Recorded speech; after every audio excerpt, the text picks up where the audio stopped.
Friends, welcome back to my channel. ಎಲ್ಲರೂ ಹೇಗಿದ್ದೀರಾ? I hope ಎಲ್ಲರೂ ಚೆನ್ನಾಗಿದ್ದೀರಾ ಅಂತ ಭಾವಿಸ್ತಾ ಇವತ್ತಿನ ವಿಡಿಯೋನ ಶುರು ಮಾಡ್ತಾ ಇದ್ದೀನಿ.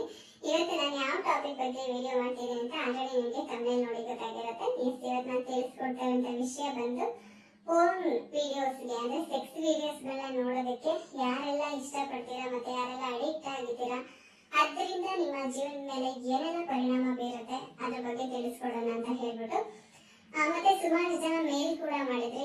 ಮೇಡಮ್, ನಾವು ಫೋನ್ ವಿಡಿಯೋಗೆ ತುಂಬಾ ಅಡಿಕ್ಟ್ ಆಗ್ಬಿಟ್ಟಿದೀವಿ, ಅದನ್ನ ಬಿಡಕ್ಕೆ ಆಗ್ತಾ ಇಲ್ಲ, ಎಷ್ಟು ಟ್ರೈ ಮಾಡಿದ್ರು ಅದನ್ನ ಬಿಡಕ್ ಆಗ್ತಾ ಇಲ್ಲ, ಸೊ ಅದನ್ನ ಹೇಗೆ ನೋಡೋದನ್ನ ಅವಾಯ್ಡ್ ಮಾಡೋದು ತಿಳಿಸ್ಕೊಡಿ ಅಂತ ಹೇಳ್ಬಿಟ್ಟು ಸುಮಾರು ಜನ ಮೇಲ್ ಮಾಡಿದ್ರಿ. ಹಾಗಾಗಿ ಇವತ್ತು ಆ ಟಾಪಿಕ್ ನ ತಗೊಂಡು ನಾನು ವಿಡಿಯೋ ಮಾಡ್ತಾ ಇದ್ದೀನಿ. ವಿಡಿಯೋ ಶುರು ಮಾಡೋಣ. ಅದಕ್ಕಿಂತ ಮುಂಚೆ ಹೊಸಬ್ರು ಯಾರಾದ್ರೂ ನನ್ನ ಚಾನಲ್ನ ಸಬ್ಸ್ಕ್ರೈಬ್ ಮಾಡದೆ ನೋಡ್ತಾ ಇದ್ರೆ ದಯವಿಟ್ಟು ಈಗಲೇ ಸಬ್ಸ್ಕ್ರೈಬ್ ಮಾಡಿಕೊಂಡು ಪೂರ್ತಿ ವಿಡಿಯೋನ ಸ್ಕಿಪ್ ಮಾಡದೆ ನೋಡಿ, ಓಕೆನಾ?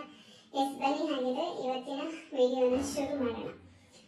ಫೋನ್ ವಿಡಿಯೋ ಅಡಿಕ್ಷನ್ ಯಾವಾಗ ಒಬ್ಬ ವ್ಯಕ್ತಿಗೆ, ಅದು ಗಂಡಸಾಗ್ಲಿ ಹೆಂಗಸಾಗ್ಲಿ ಯಾರಾದ್ರೂ ಆಗಿರ್ಲಿ, ಅವಶ್ಯಕತೆಗಿಂತ ಜಾಸ್ತಿ ಆದಾಗ ಅದು ಚಟವಾಗಿ ಪರಿವರ್ತನೆ ಆಗುತ್ತೆ. ಅಂದ್ರೆ ಈಗ ನಮ್ಗೆ ಏನೋ ಒಂದು ತಿನ್ನೋದ್ರಿಂದನೋ ಅಥವಾ ಏನೋ ಒಂದು ಕುಡಿಯೋದ್ರಿಂದ ನಮ್ಗೆ ಖುಷಿ ಸಿಗುತ್ತೆ, ಬಟ್ ಅದನ್ನೇ ರಿಪೀಟ್, ಅಯ್ಯೋ ನಮ್ಗೆ ಅದನ್ನ ಬಿಟ್ಟು ಬೇರೆ ಯಾವ್ದು ಇಲ್ಲಪ್ಪ ಅದೊಂದೇ ಬೇಕು ಅಂತ ಕುತ್ಕೊಂತಾರಲ್ಲ, ಅದನ್ನ ಚಟ ಅಂತ ಹೇಳ್ತಾರೆ, ಅಂದ್ರೆ ಅಡಿಕ್ಷನ್.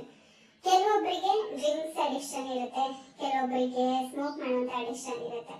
ಬಟ್ ಇದೆರಡಕ್ಕಿಂತ ಜಾಸ್ತಿ ಈ ಫೋನ್ ವಿಡಿಯೋ ನೋಡೋದ್ರಲ್ಲಿ ಇವಾಗ ಜಾಸ್ತಿ ಜನ ಅಡಿಕ್ಟ್ ಆಗಿದ್ದಾರೆ. ಏನಕ್ಕಪ್ಪ ಅಂದ್ರೆ ಒಂದು ಸರ್ವೆ ಪ್ರಕಾರ ಪ್ರಪಂಚದಲ್ಲಿ ಅಟ್ ಪ್ರೆಸೆಂಟ್ ಓವರ್ ಪ್ರಪಂಚದಲ್ಲಿ ಇಂಡಿಯಾ, ನಮ್ಮ ದೇಶ 3ನೇ ಸ್ಥಾನದಲ್ಲಿದೆ. ಅಂದ್ರೆ ಫೋನ್ ವೆಬ್ಸೈಟ್ ನ ಸರ್ಚ್ ನೋಡೋದ್ರಲ್ಲಿ ನಮ್ಮ ದೇಶ 3ನೇ ಸ್ಥಾನದಲ್ಲಿದೆ. ಅಂದ್ರೆ ನಮ್ಮ ದೇಶದಲ್ಲಿ ಅದು ಇನ್ನೆಷ್ಟು ಜನ ಕೆಲಸ ಇಲ್ಲದೆ ಇರಬಹುದು, ಇನ್ನೆಷ್ಟು ಅಡಿಕ್ಟ್ ಆಗಿರ್ಬೋದು ಅಂತ ನೀವು ಒಂದ್ಸಲ ಯೋಚನೆ ಮಾಡಿ.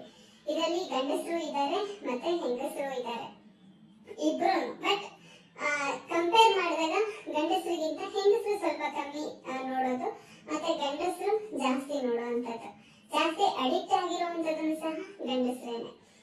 ಯಾವಾಗ ಒಬ್ಬ ವ್ಯಕ್ತಿಗೆ ಒಂದು ವಿಷಯದ ಬಗ್ಗೆ, ಅಂದ್ರೆ ಅವನ ಜೀವನದ ಬಗ್ಗೆ ಯೋಚನೆನೇ ಇಲ್ಲದೆ, ಈಗ ಡ್ರಿಂಕ್ಸ್ ಮಾಡೋರ್ನ ತಗೊಳ್ಳಿ, ಅವ್ರಿಗೆ ಅದೇ ಚಟ ಆಗ್ಬಿಟ್ಟಿರುತ್ತೆ. ಅವ್ರಿಗೆ ಫ್ಯಾಮಿಲಿ ಬಗ್ಗೆ ಆಗಿರ್ಬೋದು, ಮಕ್ಕಳ ಬಗ್ಗೆ ಆಗಿರ್ಬೋದು, ಹೆಂಡತಿ ಬಗ್ಗೆ ಆಗಿರ್ಬೋದು, ತಂದೆ ತಾಯಿ ಬಗ್ಗೆ ಆಗಿರ್ಬೋದು, ಯಾವುದೇ ರೀತಿ ಕನ್ಸರ್ನ್ ಇರಲ್ಲ. ಅವ್ರೆಲ್ಲಾರನ್ನು ಬಿಟ್ಟಾಕಿ ಅವ್ರ ಭವಿಷ್ಯದ ಬಗ್ಗೆನೂ ಅವ್ರಿಗೆ ಕನ್ಸರ್ನ್ ಇರಲ್ಲ. ಅವ್ರಿಗೇನು ಕುಡಿಬೇಕು, ಚೆನ್ನಾಗಿ ಕುಡಿಬೇಕು, ಎಲ್ಲಾರು ರೋಡ್ ಸೈಡ್ ಅಲ್ಲಿ ಬೀಳ್ಬೇಕು, ಏನೋ ಒಂದ್ ಗತಿ ಆಗ್ಬೇಕು.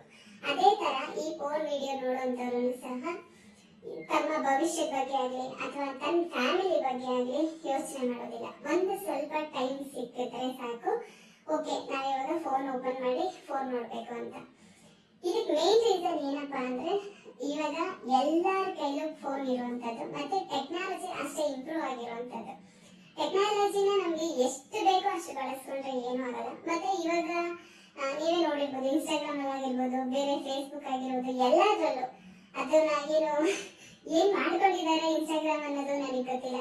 ಕೆಲವೊಬ್ರುಗಳು ಅದೇ ರೀತಿ ಅರ್ಧಂಬರ್ಧ ಬಟ್ಟೆ ಹಾಕೊಂಡು ಕುಣಿಯೋದು, ಅದನ್ನ ನೋಡಿದಾಗ ಇವ್ರಿಗೊಂಥರ ಪ್ರವೋಕ್ ಆಗೋದು, ನೆಕ್ಸ್ಟ್ ಅಲ್ಲಿಂದ ಬಂದು ಗೂಗಲ್ ಅಲ್ಲಿ ಸರ್ಚ್ ಮಾಡುವಂತದ್ದು ಫೋನ್ ವಿಡಿಯೋಸ್. ಯಾಕೆಂದ್ರೆ ಇದು ಈಸಿಯಾಗಿ ಸಿಗುತ್ತೆ.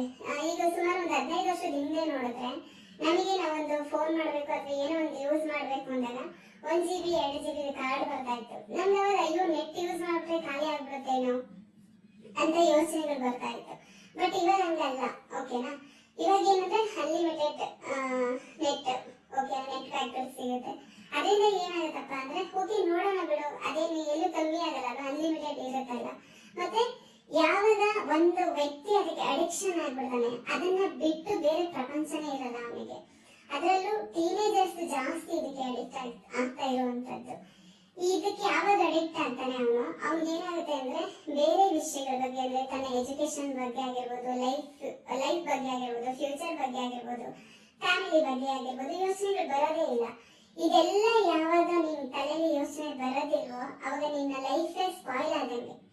ಏನಕ್ಕೆ ಅಂದ್ರೆ, ಈಗ ಇಷ್ಟನ್ನು ಬಿಟ್ಟು ನೀನು ಅದೊಂದೇ ನೋಡ್ಕೊಂಡು, ಈಗ ಒಬ್ಬರೇ ಇರ್ತಾರೆ ಅಂತ ಅನ್ಕೊಳ್ಳಿ, ಒಬ್ಬರೇ ಇದ್ದಾಗ ನೈಟ್, ಈಗ ಸಪೋಸ್ ನೈಟ್ ಏನಾದ್ರು ಒಂದ್ಸಲ ನೀವು ಫೋನ್ ಇಟ್ಕೊಂಡ್ರೆ ಮಿನಿಮಮ್ ಒಂದು 5 ರಿಂದ 6 ಅವರ್ಸ್ ಅದನ್ನ ನೋಡಿ ಸ್ಯಾಟಿಸ್ಫೈ ಆಗೋವರೆಗೂ ನಿದ್ರೆ ಮಾಡಲ್ಲ. ಸೊ ಸರಿಯಾಗಿ ನಿದ್ರೆ ಮಾಡದೇ ಇದ್ದಾಗ ಏನಾಗುತ್ತೆ ಅಂದ್ರೆ ಅದು ನಿಮ್ಮ ಆರೋಗ್ಯದ ಮೇಲೆ ಎಫೆಕ್ಟ್ ಆಗುತ್ತೆ. ಇನ್ನ ರಾತ್ರಿ 1 ಗಂಟೆಗೂ 2 ಅಷ್ಟು ಸಲ ಮಾಸ್ಟರ್ಬೇಷನ್ ಮಾಡ್ಕೊಂಡು ಮಲ್ಕೊಂಡು ಬೆಳಗ್ಗೆ ಎದ್ದೇಳೋದು ಯಾವಾಗ 12 ಗಂಟೆಗೋ 1 ಗಂಟೆಗೋ. ಅವಾಗ ನಿಮ್ಮ ನೆಕ್ಸ್ಟ್ ಅಂದ್ರೆ ಬೆಳಗ್ಗೆ ಎದ್ದು ಮಾಡ್ಬೇಕಾಗಿರುವಂತ ಕೆಲಸಗಳು ಯಾವುದು ಆಗಲ್ಲ. ಅದಾಗಿಲ್ಲ ಅಂದ್ರೆ 100% ನಿಮ್ ಜೀವನದ ಮೇಲೆ ಎಫೆಕ್ಟ್ ಆಗುತ್ತೆ. ಇನ್ನು ಇದು ಫ್ಯಾಮಿಲಿ ಮೇಲೆ ಹೇಗೆ ಎಫೆಕ್ಟ್ ಆಗುತ್ತಪ್ಪ, ಹೆಂಡತಿ ಅಂದ್ರೆ ನಿಮ್ಮ ಪಾರ್ಟ್ನರ್ ಮೇಲೆ ಹೇಗೆ ಎಫೆಕ್ಟ್ ಆಗುತ್ತೆ ಅಂದ್ರೆ, ಯಾವಾಗ ಒನ್ಸ್ ಆ ವ್ಯಕ್ತಿ ಫೋನ್ ವಿಡಿಯೋಗಳಿಗೆ ಅಡಿಕ್ಟ್ ಆಗ್ತಾನೆ, ತನ್ನನ್ನ ಅದರಲ್ಲಿ ನೋಡ್ಕೊಳ್ಳುವಂಥದ್ದು ಅಥವಾ ತನ್ನ ಪಾರ್ಟ್ನರ್ನ ಅದಕ್ಕೆ ಕಂಪೇರ್ ಮಾಡ್ಕೊಳ್ಳುವಂಥದ್ದು ಅಥವಾ ತನ್ನನ್ನ ಕಂಪೇರ್ ಮಾಡ್ಕೊಳ್ಳುವಂಥದ್ದು. ಅಂದ್ರೆ ಈಗ ಫೋನ್ ವಿಡಿಯೋದಲ್ಲಿ ಅವ್ರದ್ದು ಪೆನಿಸ್ ಸೈಜ್ ಅಷ್ಟು ಉದ್ದ ಇರುತ್ತೆ, ಎಷ್ಟೋ ಜನ ಹೇಳಿದ್ದೀರಾ ಅದರಲ್ಲಿ ಎಷ್ಟು ಉದ್ದ ಇರುತ್ತೆ, ನಮ್ಗೆ ಯಾಕೆ ಅಷ್ಟು ಉದ್ದ ಇರಲ್ಲ, ಹಂಗೆ ಹಿಂಗೆ ಅಂತ. ಸೊ ಕಂಪೇರ್ ಮಾಡ್ಕೊಳ್ಳೋದು ಸ್ಟಾರ್ಟ್ ಆಗ್ಬಿಡುತ್ತೆ. ಅವರಿಗೆ ಅಷ್ಟು ಉದ್ದ ಇದೆ, ನನಗೆ ಅಷ್ಟು ಉದ್ದ ಇಲ್ಲ. ಸಪೋಸ್ ನಾನು ಏನಾದ್ರು ಮದ್ವೆ ಆದ್ರೆ ನನ್ನ ಪಾರ್ಟ್ನರ್ಗೆ ನಾನು ಸ್ಯಾಟಿಸ್ಫೈ ಮಾಡ್ತೀನ ಇಲ್ವಾ ಅನ್ನೋ ಭಯ ಸ್ಟಾರ್ಟ್ ಆಗುತ್ತೆ. ಇನ್ನು ಮದುವೆ ಆಗಿರೋರಿಗೆ ಏನಾಗುತ್ತಪ್ಪ ಅಂದ್ರೆ, ಫೋನ್ ವಿಡಿಯೋದಲ್ಲಿ ನೋಡಿರ್ತೀರ ನೀವು, ಫಿಟ್ ಅಂಡ್ ಫೈನ್ ಆಗಿರ್ತಾರೆ, ಗಂಡಸರು ಹೆಂಗಸರು ಇಬ್ರು ಫಿಟ್ ಅಂಡ್ ಫೈನ್ ಆಗಿರ್ತಾರೆ. ಸೊ ತನ್ನ ಹೆಂಡತಿನ ಅದಕ್ಕೆ ಕಂಪೇರ್ ಮಾಡ್ಕೊಳ್ಳುವಂಥದ್ದು, ಮತ್ತೆ ಅದರಲ್ಲಿ ಮಾಡುವಂತಹ ಪೊಸಿಷನ್ಗಳನ್ನ, ಅದರಲ್ಲಿ ಮಾಡುವಂತಹ ಕ್ರಿಯೇಟಿವಿಟಿಗಳನ್ನ ತನ್ನ ಪಾರ್ಟ್ನರ್ ಮೇಲೆ ಅದನ್ನ ಪ್ರೆಷರ್ ಹಾಕುವಂಥದ್ದು, ನೀನು ಈ ತರ ಮಾಡುವಂತ. ಎಷ್ಟೋ ಫ್ಯಾಮಿಲಿಗಳು ಇದರಿಂದ ಡೈವರ್ಸ್ ಆಗಿದೆ ಗೊತ್ತಾ.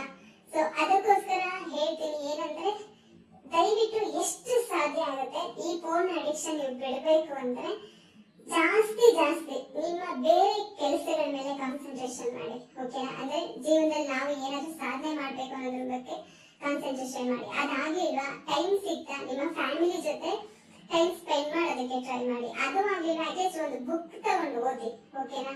ಸೊ ಇದೆಲ್ಲದ್ರಿಂದ ಈ ಮೂರು ಏನಂದ್ರೆ, ಫ್ರೆಂಡ್ಸ್ ಜೊತೆ ಜಾಸ್ತಿ ಟೈಮ್ ಸ್ಪೆಂಡ್ ಮಾಡೋದು, ಇಲ್ಲ ಫ್ಯಾಮಿಲಿ ಜೊತೆ ಟೈಮ್ ಸ್ಪೆಂಡ್ ಮಾಡೋದು. ಯಾವಾಗ ನಿಮ್ಗೆ ಟೈಮ್ ಸಿಗುತ್ತಲ್ಲ, ಅಥವಾ ನಿಮ್ಮ ಮೈಂಡ್ ಫೋನ್ ನೋಡ್ಬೇಕು ಅಂತ ಅನ್ಸುತ್ತೆ ಅಲ್ವಾ, ಅಂತ ಟೈಮಲ್ಲಿ ಅದನ್ನ ಮೈಂಡ್ ಡೈವರ್ಟ್ ಮಾಡಿ ಸ್ವಲ್ಪ ದಿನ ಅದನ್ನ ಟ್ರೈ ಮಾಡಿ. 100% ಆಗುತ್ತೆ. ಏನಕ್ಕೆ ಅಂದ್ರೆ, ಮನುಷ್ಯನ ಮನಸ್ಸು ಮಾಡೋದಕ್ಕೆ, ಅಂದ್ರೆ ನಾವೊಂದು ಕೆಲಸ ಮಾಡಬಾರ್ದು ಅಂತ ಮನಸ್ಸು ಮಾಡಿದ್ರೆ ನಿಜ ಆ ಕೆಲಸ ಮಾಡಕ್ ಮನಸ್ಸು ಬರೋದಿಲ್ಲ. ಸೊ ಅದಕ್ಕೋಸ್ಕರ ಹೇಳ್ತಿದ್ದೀನಿ, ನಿಮ್ಗೆ ಯಾವಾಗ ಫೋನ್ ನೋಡ್ಬೇಕು ಅನ್ಸುತ್ತೆ ಅವಾಗ ನಿಮ್ಮ ವೈಫ್ ಜೊತೆ, ಪಾರ್ಟ್ನರ್ ಜೊತೆ, ಮಕ್ಕಳ ಜೊತೆ, ಇಲ್ಲ ಬುಕ್, ಇಲ್ಲ ಫ್ರೆಂಡ್ಸ್, ಇಲ್ಲ ಯಾವ್ದು ಆಗಿಲ್ವಾ, ಜಸ್ಟ್ ಹಾಗೆ ಒಂದು ಪಾರ್ಕ್ ಗಳಲ್ಲಿ ಹೋಗಿ ಒಂದು ವಾಕಿಂಗ್ ಮಾಡ್ಕೊಂಡು ಬನ್ನಿ, ಆ ಗ್ರೀನರಿ, ಆ ನೇಚರ್ ಮಧ್ಯದಲ್ಲಿ. ಸೊ ಆಗ 100% ನಿಮ್ಮ ಮೈಂಡ್ ಚೇಂಜ್ ಆಗುತ್ತೆ, ಲೈಫ್ ಕೂಡ ಚೇಂಜ್ ಆಗುತ್ತೆ, ಓಕೆನಾ. ಸೊ ಇದಾಗಿತ್ತು ಇವತ್ತಿನ ವಿಡಿಯೋ. ನಿಮ್ಮೆಲ್ಲರಿಗೂ ಇಷ್ಟ ಆಯ್ತು ಅನ್ಕೋತೀನಿ. ವಿಡಿಯೋ ಇಷ್ಟ ಆಗಿದ್ರೆ ಲೈಕ್, ಶೇರ್, ಸಬ್ಸ್ಕ್ರೈಬ್ ಮಾಡೋದನ್ನ ಮರಿಬೇಡಿ. Thank you.